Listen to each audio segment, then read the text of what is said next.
brigand pour montrer la compassion du Seigneur. Romains chapitre 3, verset 25 à 26.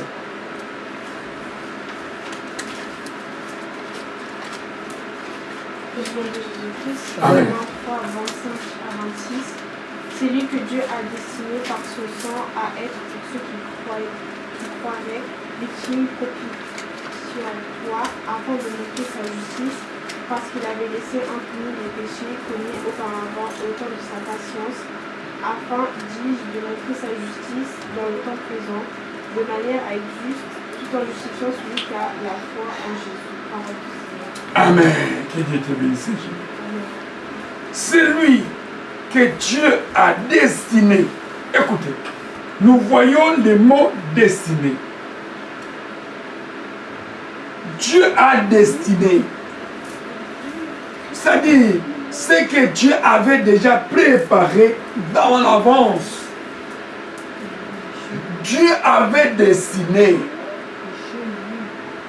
que l'ingénieur sera notre arrière-fille dans l'église de mer. Mais on ne savait pas. Alléluia. Amen. Voilà la destination de Dieu. Moi, je ne la connaissais pas. Je connaissais les couples. Mais Dieu a destiné qu'à travers ce couple, qu'il puisse faire sortir une fille qui sera dans l'église et qui va commencer à lire les Écritures. Amen. Amen. Alléluia. Amen. Ceux qui reçoivent puissent se dire Amen. Amen. Amen. Voilà la destination de Dieu. Dieu a destiné que son père, diacre, puisse être le caméraman de l'église. Moi, j'étais quelque part, je suis venu, mais Dieu l'a destiné. Et voilà, il est dans son service. Amen. C'est ça la destination de Dieu. Dieu prépare d'autres choses bien avant qu'on le sache. Et c'est pourquoi l'apôtre Paul qui dit maintenant, l'assassin criminel qui s'est converti, il commence à prêcher dans Rome. Il enseigne dans Rome. Il enseigne les Romains. C'est lui que Dieu a destiné par son sang à être pour ceux qui croiraient victime propiatoire afin de montrer sa justice parce qu'il avait laissé impunis les péchés commis auparavant au temps de sa patience afin, dis-je, de montrer sa justice dans le temps présent de manière à être juste tout en justifiant celui qui a la loi en Jésus. Alléluia. Amen. Dieu a malgré les erreurs, malgré les péchés, malgré la faiblesse, mais Dieu a destiné que Paul soit son serviteur. Un assassin criminel. Mais il s'est converti, il s'est croisé avec l'homme de Galilée. Il commence à être prédicateur de l'évangile. L'apôtre Paul. C'est lui qui a ordonné qu'on puisse persécuter l'église. C'est lui qui a ordonné qu'on puisse lapider Étienne. Mais cet homme, je pense qu'il avait demandé pardon. Franchement. Paul avait demandé pardon. Et lorsqu'il a demandé pardon, Dieu a créé son pardon. C'est en ce moment-là qu'il a commencé à annoncer l'évangile. Parce qu'il ne peut pas annoncer l'évangile sans pardon. Non. Et chaque enfant de Dieu, serviteur, ministre, doit d'abord se repentir. Il se repent et Dieu a créé son pardon, sa repentance, et Dieu commence à l'utiliser selon sa volonté.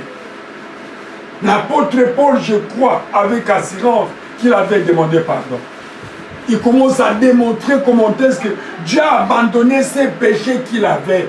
Mais comme Dieu l'avait destiné un jour, malgré était Saul de Tarse, criminel, assassin, un jour il va se convertir et deviendra mon serviteur. Alléluia. Amen. Amen. 1 Jean 2, 2.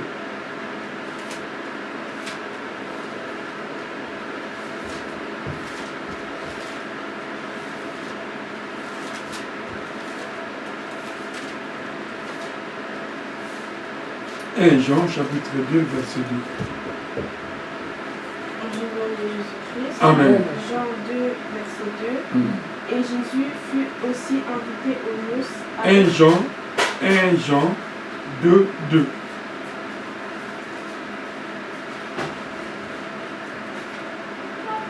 Il est lui-même.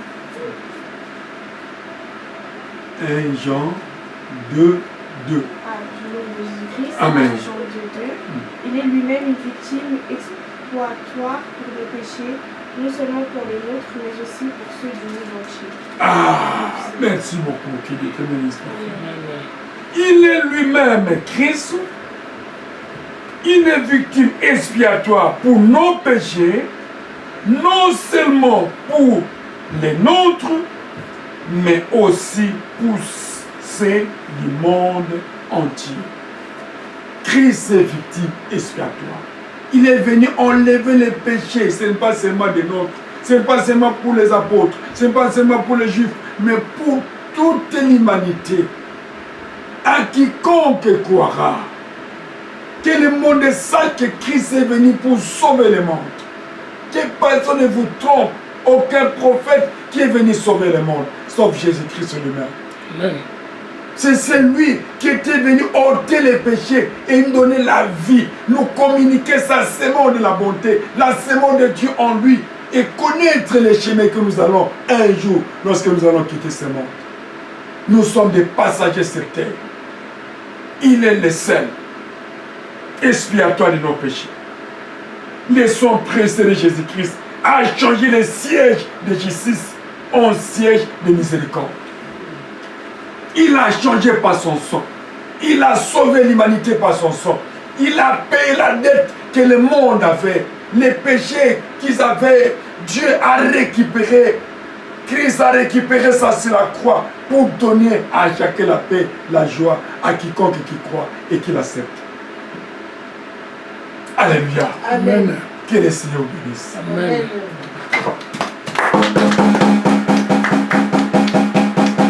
Notre thème d'aujourd'hui était Jésus-Christ est mon expiation de mes péchés.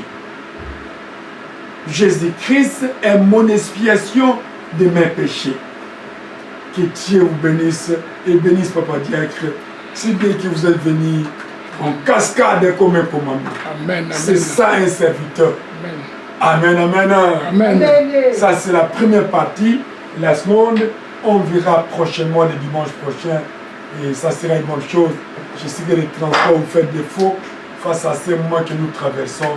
Mais c'est Dieu-là qui te voit et il voit vos cœurs. Il va créer toujours une porte de sortie afin de nous atteindre. Amen. Amen. Hein? Amen. Que le Seigneur soit loué en tous.